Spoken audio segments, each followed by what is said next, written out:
Hey guys, welcome to my video channel. My name's Carrie. I blog and tweet as This Fat Girl Runs.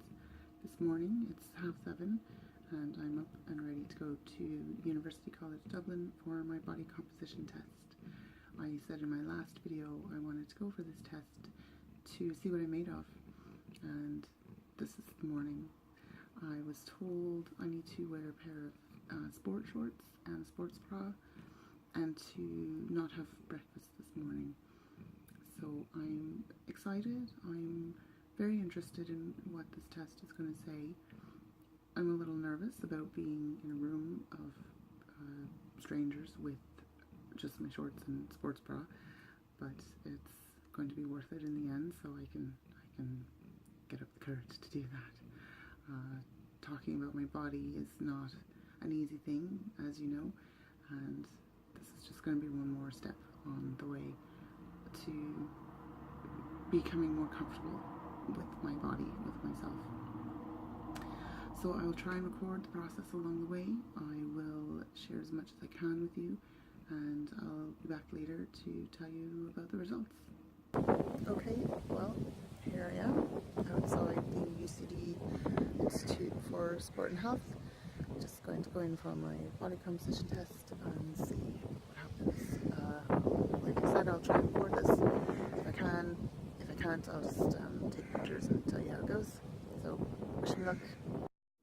Hey, so it's 1 week on from the body composition test that I did last Friday.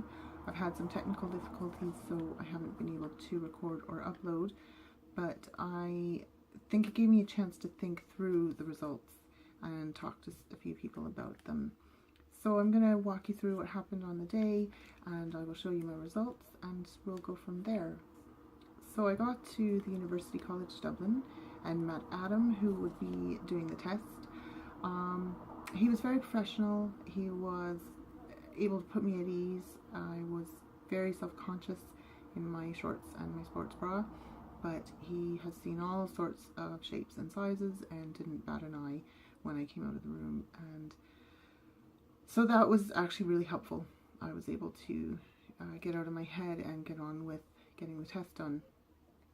He weighed me first and then measured me to get a baseline, then calibrated the machine, the bod pod, which I tweeted on the day I thought it was going to take me to space. It's a very small pod, and I was to sit in the pod with my back against the ledge and hands on my knees, and I had to stay absolutely still while the test was going on, while focusing at a point in the distance.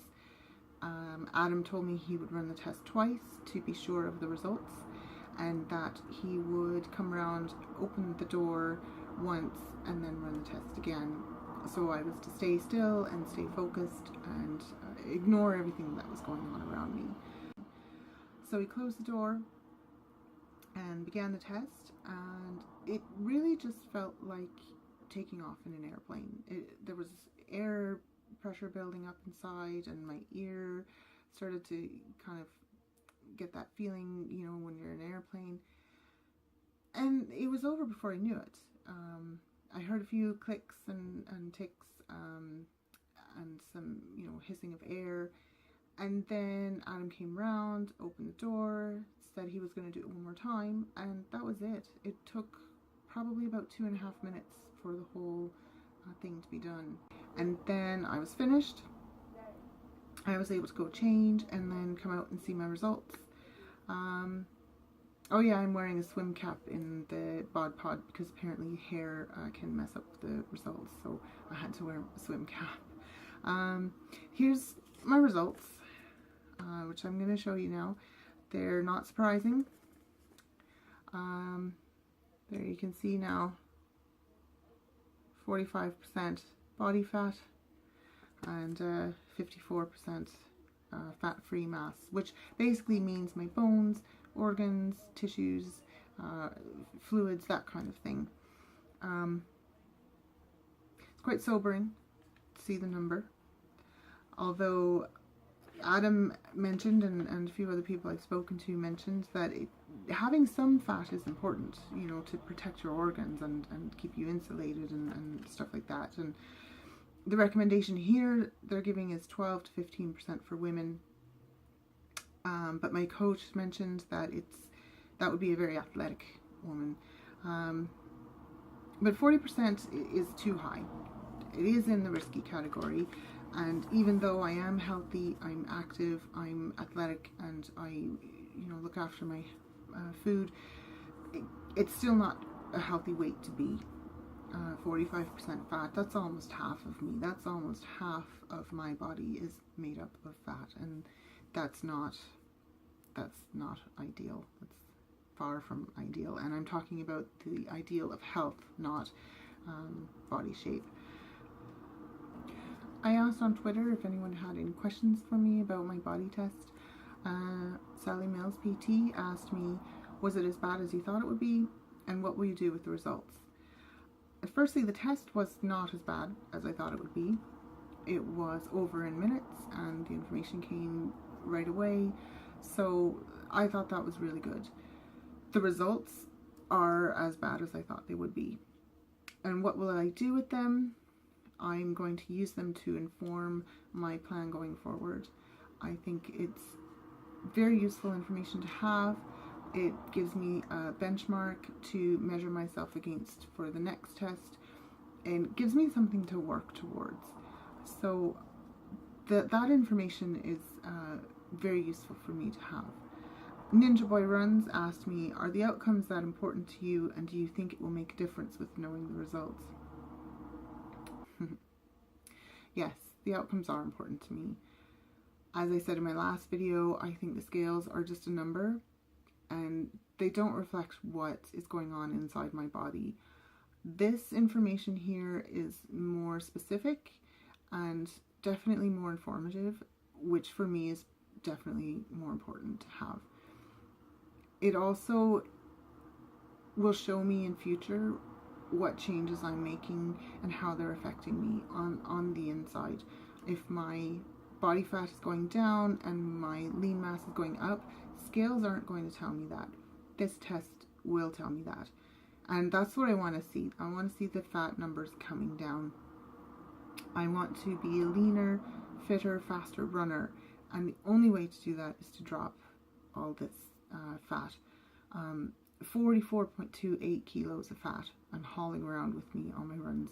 So that's definitely not helping me be a better runner. Will it make a difference knowing the results? Yes and no. Of course, I've always known I'm fat. It's my Twitter name. It's something that I'm always aware of. So that it doesn't make a difference. But knowing the actual numbers and knowing how much I have to work at it and knowing how much I want to take off, that does make a difference. I think it gives me more motivation going forward to make the changes that I need to make and talk to the people I need to talk to and really make more of an effort to take care of my health. So that's it. That's the results. That's my experience with the body composition test. I thought it was a very good experience. I would recommend anyone who's curious to go. I'm going to put a link in the description box to UCD, and you can get more information from them if you're interested, if you live in Ireland or Dublin. So thank you for joining me. I hope this was interesting to you. I hope that you find your own motivation to make changes that you need to make. I know I certainly have after this. So I'll see you in my next video. I'm not sure when that's going to be, and I'm not even sure what I'm going to talk about. So if you have anything you want to know or something you want me to address, please let me know in the comments below, and subscribe so you'll get a notification for when I finally get to upload that. So thank you for joining me. Have a great day or wherever you are, and I'll see you again. Bye. 44.28 kilos of me is fat.